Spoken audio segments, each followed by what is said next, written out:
Estuve así mirando por enriba as conclusións do encontro e unha delas, por certo que comparto totalmente a gran maioría ou casi todas ou punto por punto das conclusións, e unha delas fala de que se debe de conseguir por parte de administraciones competentes, que entendo que é educación, pois que se contemple como unha asignatura obligatoria la nutrición desde, supoño que as edades, igual non moi pequenos, pero xa igual no bacharelato ou no instituto, non? Eu creo que é fundamental. Bueno, sin máis, vou a presentar a primeira das persoas ponente, que é doña María Rosaura Leis Trabazo, é profesora titular da Pediatría e Nutrición Pediátrica na Universidade de Santiago de Compostela, coordinadora da Unidade de Nutrición Pediátrica do CHUS, doctora en Medicina e Cirugía con la calificación de acto cum laude, vicepresidenta da Fundación Dieta Atlántica na Universidade de Santiago de Compostela, miembro del Comité Científico de la citada fundación, coordinadora del Grupo de Trabajo Obesidad en Niños y Adolescentes de la Estrategia NAOS, coordinador del Grupo de Trabajo y Asesoría Científica del Comité Director del Proyecto Galicia Saludable de la Presidencia de la Xunta de Galicia, Secretaría General del Deporte y vicepresidencia de la Sociedad de Nutrición y Dietética de Galicia. Ha participado en diversos grupos de investigación, como investigadora principal del Grupo de Investigación GI 1341, que es Unidad de Investigación en Nutrición, Crecimiento y Desarrollo Humano de Galicia, bueno, y tiene publicaciones, por mencionar, de libros como editor y autor internacional de 62, libros como editor y autores capítulos en libros nacionales 116, y podíamos seguir. Yo creo que lo más importante es que nos deleite con su charla y exposición. Y sin más, tienes la palabra. Bueno, yo me voy a levantar, porque hablar sentada. Bueno, en primer lugar quiero agradecer a Expomar su oportunidad de estar hoy aquí, y quiero decir que algunas de esas publicaciones pues son con Burela, ¿no? Son con la doctora Rodicio y con Tino, y que en donde estamos trabajando, la Mercedes Rodicio es compañera mía de carrera, hizo la tesis con nosotros en Santiago, y una de las últimas publicaciones pues tiene que ver con la salud cardiovascular de los niños, ¿no? Bueno, yo quiero dar las gracias por estar aquí por varios motivos. Primero, que sí que habías dicho que en mi currículum era que soy vicepresidenta de la Fundación Dieta Atlántica. Y cuando oí hablar al presidente de la Diputación de Lugo, me parecía muy importante, porque sí que creo que llegó el momento de la unión de la industria, de la unión con los sanitarios, de la unión, digamos, de los gallegos para luchar por algo muy nuestro, y algo muy nuestro es nuestra dieta, y nuestra dieta que además es saludable y bioactiva. Y en este sentido es por donde quiero empezar. Y yo quería empezar contándoos que las principales causas de salud y muerte en el momento actual se deben a la nutrición o a la alimentación. En los últimos años hemos asistido a cambios importantes en nuestros estilos de vida, alimentarios, de tal manera que hay un predominio de consumos de alimentos manufacturados, de grasas saturadas, de grasas trans. En la prensa oímos hablar de la palma, en la prensa oímos hablar pues, de ácidos grasos omega 3, trans, ahora los azúcares, la sal. Y frente a este aumento estamos asistiendo a una disminución de otros nutrientes, como son las grasas omega 3, fundamentalmente del pescado, como es la fibra, o sea, los hidratos de carbono complejos, o lo que llamamos los componentes funcionales. Y parece que estos cambios en nuestra alimentación traen consigo el aumento de lo que son las enfermedades no transmisibles, las enfermedades que son causa de morbilidad y de muerte, la diabetes tipo 2, las enfermedades cardiovasculares, el síndrome metabólico, enfermedades neurodegenerativas, osteoporosis, cáncer, etc. Como ejemplo, a ver qué pasa con la mortalidad cardiovascular en Galicia. Y como veis, pues de Europa, la enfermedad cardiovascular en Galicia en hombres pues está en unos límites bajos, pero superiores al centro de España.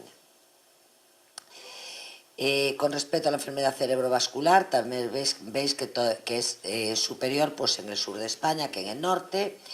Y en mujeres, pues la enfermedad, la cardiopatía isquémica está en un verde fuerte, es decir, poca prevalencia, pero ya en un verde más clarito la enfermedad cerebrovascular.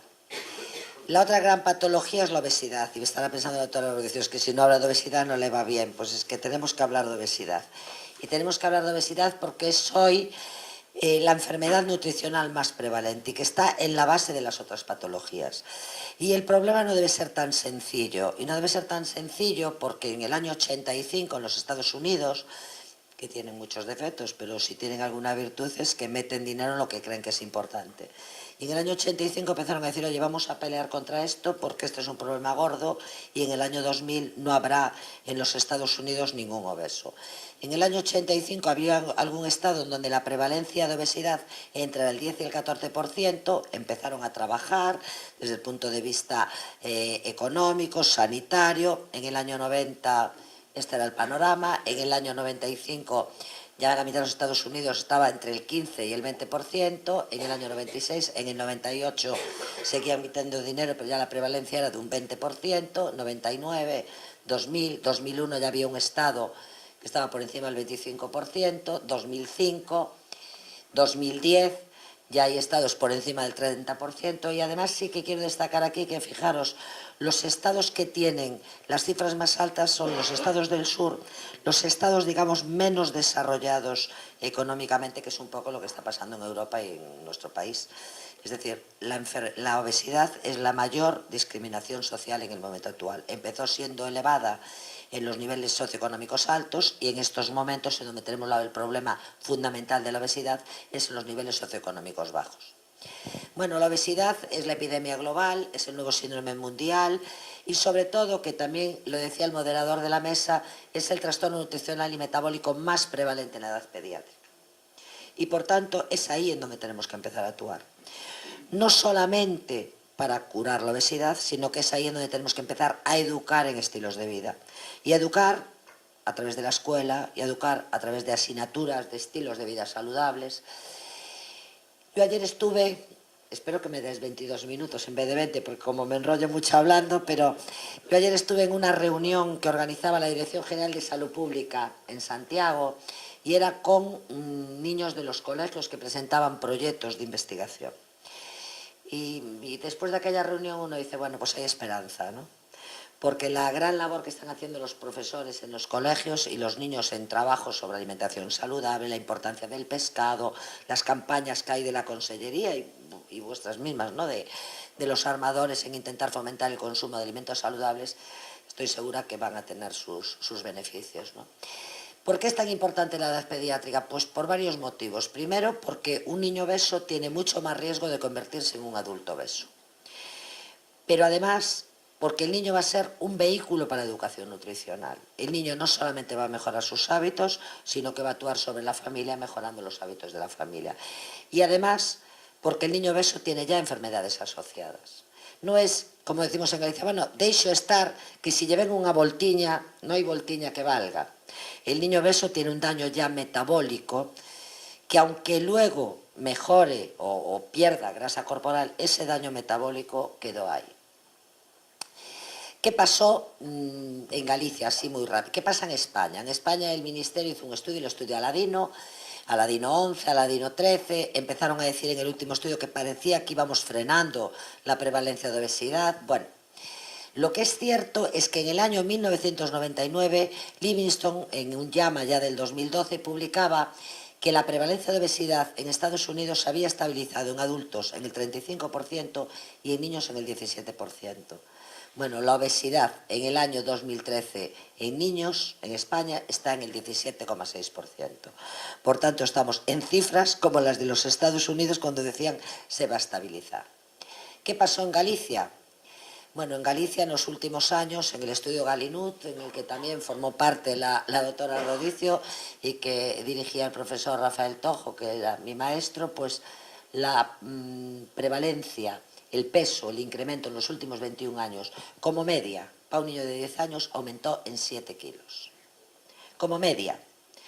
Y diremos, oye, pero también aumentó la talla. Bueno, la talla aumentó, pero la talla aumentó 6 centímetros, 5 o 6 centímetros, pero aumentó mucho más el peso que la talla, de tal manera que el índice de masa corporal, que es un indicador indirecto de obesidad y que está aceptado así internacionalmente, aumentó en casi 2 puntos. Por cada punto que aumenta el índice de masa corporal, aumenta muchísimo el riesgo de las enfermedades asociadas. Otro dato importante que tenemos aquí, pero que lo vemos mejor ahí, estos son los percentiles, que sabéis que es cuando un niño lo llevamos al pediatra y coloca allí y todos los padres queremos que esté por arriba. En el índice de masa corporal no queremos que esté por arriba. Los percentiles aumentaron todos, desde el 1 en los últimos años, fueron aumentando. Año 79, año 91, año 2001, año 2000. Pero fijaros como a partir de aquí, que ese percentil 75, divergen. Es decir, cada vez tenemos más niños con obesidad, pero además nuestros obesos cada día son más gordos, tienen más grasa corporal. Y además, no toda la grasa corporal es igual. La grasa que se acumula a nivel de las vísceras, la grasa abdominal, tiene mucho más riesgos. Pues la circunferencia de cintura como media, pues para una niña de 12 años, aumentó 5 centímetros. Es decir, más obesidad, los obesos con más grasa corporal y más grasa en las zonas de riesgo, ¿no? Esto es muy importante porque el tejido adiposo no es un depósito de energía, el tejido adiposo es una célula productora de sustancias paracrinas y endocrinas con efectos inflamatorios y con efectos sobre todo el organismo. Y estas son todas las enfermedades que vemos unidas a la obesidad ya en el niño. Enfermedades cardiovasculares como lípidos más elevados, tensión arterial más alta, gastrointestinales como esteatosis hepática, depósito de grasa en el hígado, musculoesquelética, la enfermedad de Blount. Y dos datos que quisiera destacar. Uno, los nutricionales, a pesar de que están obesos, tienen déficits de nutrientes, déficit de calcio, déficit de hierro por malas dietas, porque toman dietas ricas en energía, pero pobres en nutrientes, y déficit de vitamina D. Déficit de vitamina D, primero porque comen mal, pero la vitamina D la mayoría se produce a nivel de la piel. Y lo que ocurre en la obesidad, la vitamina D es liposoluble y parece que es atrapada por el tejido graso y no puede ser utilizada por el organismo. Y la psicosocial, porque no es el tema de hoy y ya me voy al pescado, pero la obesidad, estamos en una sociedad generadora de obesidad, facilita que se produzca la obesidad y estigmatizamos a la obesidad, con lo cual el obeso tiene la culpa de mira cómo está, ¿no? Mira cómo está, es que come, mira, es que no se mueve, mira, es algo más que todo esto, ¿no? Por tanto, los niños son estigmatizados, tienen más fracaso escolar, tienen más ideación y tentativa de suicidio, tienen más depresión, etc. Y publicamos también recientemente nosotros que el síndrome metabólico, que era típico del adulto, pues ya en edades prepuberales hemos demostrado la existencia del síndrome metabólico. Bueno, la obesidad es la suma de genes y ambientes y yo quiero destacar solo esto, que probablemente no exista un único tipo de obesidad, sino muchos con fenotipos similares. Vemos el aumento de grasa corporal, no vemos lo que hay detrás o lo que a algunas personas le facilita este depósito de grasa.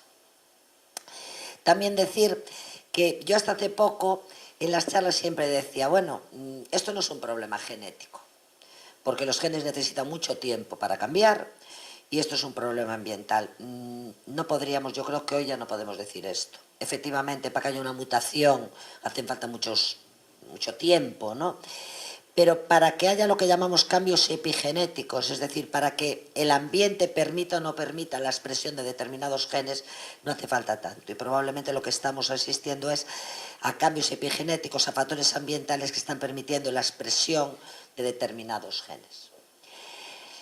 Me centro ya en, me avisas por favor cuando me queden 5 minutitos así para cortar, pero me centro ya, esto no tengo que contároslo a vosotros, pero sí que España, que hasta en el año 64 era un país subdesarrollado, cuando vemos la evolución de nuestra dieta o de nuestra alimentación desde el año 64 al 2000, que éramos, no sé si la 8ª potencia económica o la 9ª o la 7ª, pues resulta que en el 64 al valor calórico total de la dieta el 11% lo daban las proteínas, el 58% los azúcares, los hidratos de carbono, no los azúcares de mesa, y el 31% las grasas, como veis, dentro de lo que recomendamos. En el año 2010, en el 2000, me voy a quedar con la potencia antes de la crisis, pues las proteínas subieron, se salen ya de lo recomendado, los hidratos de carbono caen y las grasas aumentan en más de 10 puntos.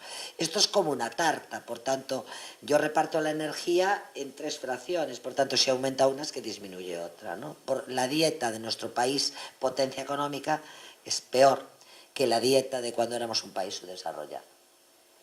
Por otro lado, parece que las dietas bajas en proteínas podrían incrementar la masa grasa, perdiendo masa magra y disminuyendo el incremento de peso corporal. Por tanto, una dieta baja en proteínas podía disminuir el peso corporal, pero a base de aumentar la grasa.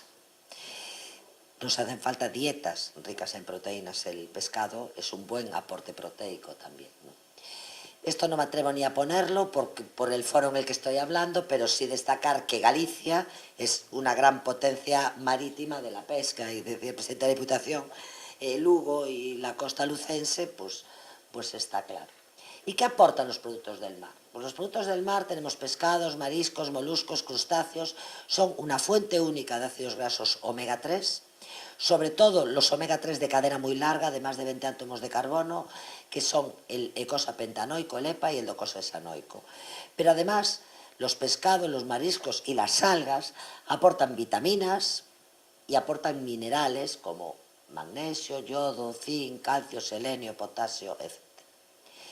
¿Cómo es el consumo en Galicia? Pues según el mapa, según el Ministerio de Medio Ambiente, Medio Rural y Marino del Gobierno de España, cuando estudiamos las comunidades autónomas del Océano Atlántico, el consumo de pesca es significativamente superior a las del mar Mediterráneo.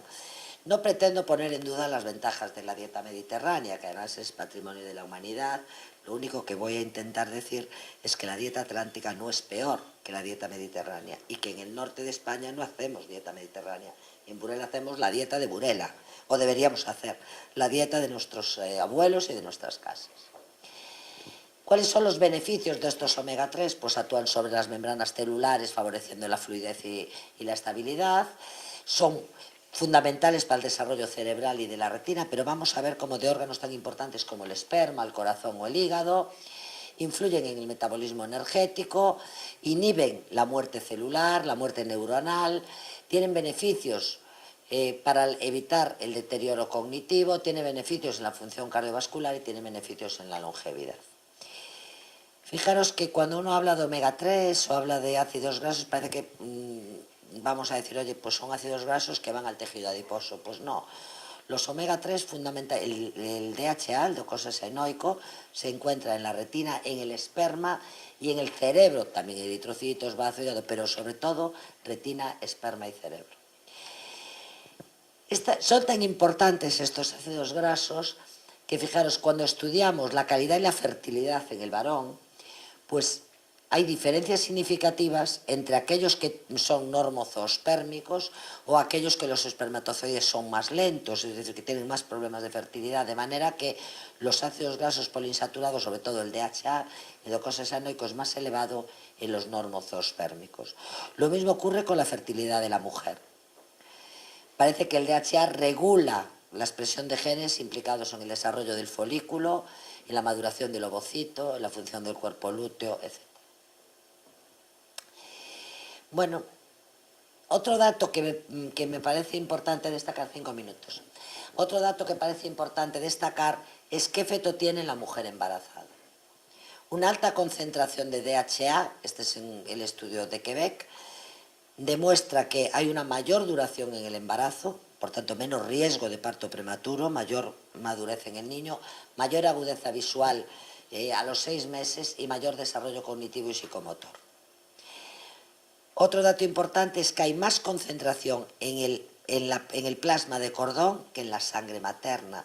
Eso de alguna manera indica que hay como una ventaja biológica a favorecer al niño para que tenga este DHA, a esta incorporación al niño en este tercer trimestre del embarazo, que es cuando ocurre el spurt de la sinatogénesis, aumentan las conexiones neuronales y el desarrollo fotomotor. El DHA y el EPA también actúa modulando el perfil lipídico. Vemos cambios en los triglicéridos, disminución de triglicéridos, de VLDL, pero muy importante, aumento del HDL. A veces los médicos, cuando tratamos una hipercolesterolemia, retiren ustedes las grasas. Y efectivamente, cae el colesterol. Pero cae más el bueno, vulgarmente llamado, que el malo, con lo cual hice un pan con unas tostas. Porque no hace falta tener un colesterol alto. A veces es suficiente con tener el colesterol bueno, el HDL bajo, para tener un mayor riesgo cardiovascular. Con el pescado lo que se consiguen son niveles de HDL altos. Y fijaros, este es un estudio donde suman las estatinas, los fármacos que nos dan para la hipercolesterolemia, el pescado y los fitoesteroles, y vemos que la suma de los tres reduce la dislipemia y reduce el riesgo cardiovascular. El pescado, los omega 3, actúa también como antiinflamatorio y como antitrombótico.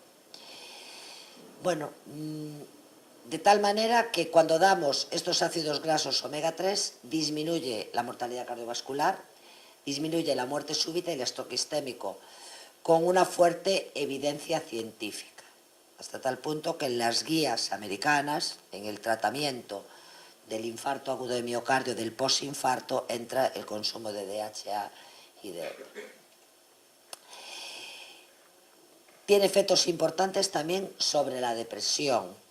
El estatus de DHA disminuye la depresión. La depresión posparto, ya vemos, cuando el contenido de ácido docosahexaenoico es más elevado, el porcentaje de depresión posparto es más baja.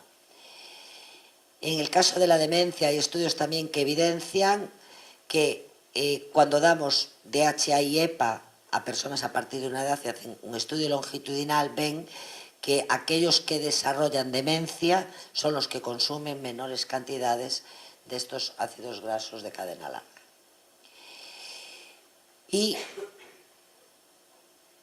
esto es un estudio en ratas, pero solamente como un comentario. Este estudio en ratas se vio que incluso en ratas en los que se le hacía una hemisección, una ruptura de la médula espinal, le daban un bolo intravenoso de DHA y había una menor pérdida de neuronas, menor muerte neuronal, es decir, parece que incluso ante la lesión los omega 3 ayudaban a la recuperación. Ya terminando, solo decir que hasta ahora creíamos que a partir del nacimiento prácticamente empezábamos a perder neuronas.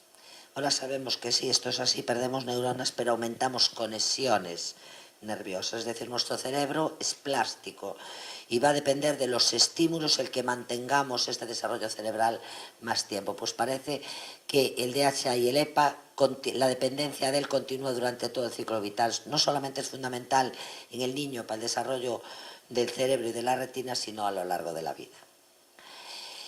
Esto es mayor cuando al DHA le sumamos el ejercicio, y aquí van los estilos de vida saludables. No podemos hablar ya de dieta saludable sin acompañarla de disminución del sedentarismo y de aumentar la actividad física. Sí que hay un problema, que van a hablar ahora a continuación de él, y es que los mares están contaminados. Y el efecto positivo del omega 3 o del DHA puede estar disminuido por el efecto del metilmercurio y de la acción tóxica que esto puede tener en el neurodesarrollo y la función cerebral. Pero no todos los pescados son iguales, ni no todos tienen el mismo riesgo de contaminación. Van a ser los pescados de mayor tamaño, los pescados de vida más larga y los depredadores los que tengan más riesgo. Por eso vendrá la parte de la trazabilidad, entiendo ahora, ¿no? En cualquier caso, la Comisión Europea recomendaba a los grupos vulnerables, que son las mujeres embarazadas, las mujeres que dan el pecho o los niños, que no deben consumir más de 100 gramos a la semana de este tipo de pescados de gran tamaño, de vida larga, depredadores, sin un control de los contaminantes.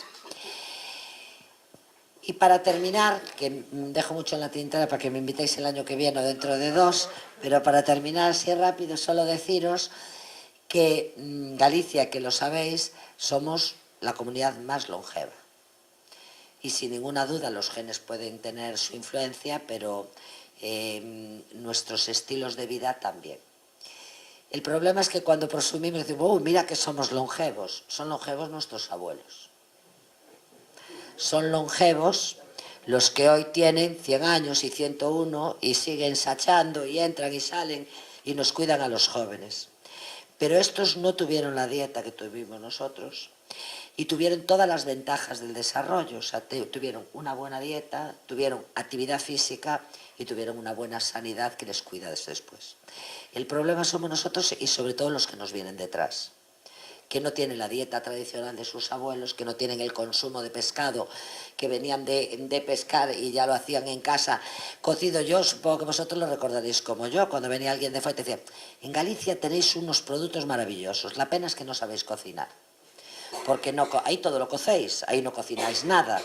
En el País Vasco, que yo aquello lo recuerdo y ahora me da ganas siempre de decirle, caray, tenemos ahora la cocina saludable, porque hervido, vapor, nuestra salsa alajada, no sé cómo le llamáis aquí, también le llamaréis ajada, ajo, pimentón y aceite de oliva, productos funcionales y de bajo poder calórico, ¿no? En fin, que el riesgo actual es que estamos perdiendo estas dietas saludables tradicionales y que tiene que ser una labor de todos el pelear por mantenerla, por mantener lo de nuestros abuelos. Y los objetivos de la salud sería consumir más grano entero, consumir más pescado, consumir más vegetales, frutas y aceite de oliva, consumir más lácteos. Yo aquí en rebajados de grasa ya le pondría una X, estuve la semana pasada en una reunión en Madrid, esto es un poco americano, de Harvard, del plato de Harvard, de los lácteos rebajados en grasa, ya empezamos a decir que bueno, que eso hay que verlo, porque la grasa de los rumiantes no tiene el mismo efecto que la grasa saturada de la palma o del coco, por tanto, eso, acordaros que lo dije yo hoy aquí, que eso ya hay que poner una X y por lo menos ver qué pasa, consumir carnes y embutidos magros, limitar la grasa y el azúcar, limitar las bebidas azucaradas, limitar la sal, consumir más alimentos densos en nutrientes y menos densos en energía, aumentar la variedad, cocinar cocido, vapor, plancha, horno y menos fritura. Y esto da respuesta a nuestra dieta atlántica. Por tanto, muchas gracias por invitarme a estar aquí y discúlpame porque me he pasado un ratito, ¿no?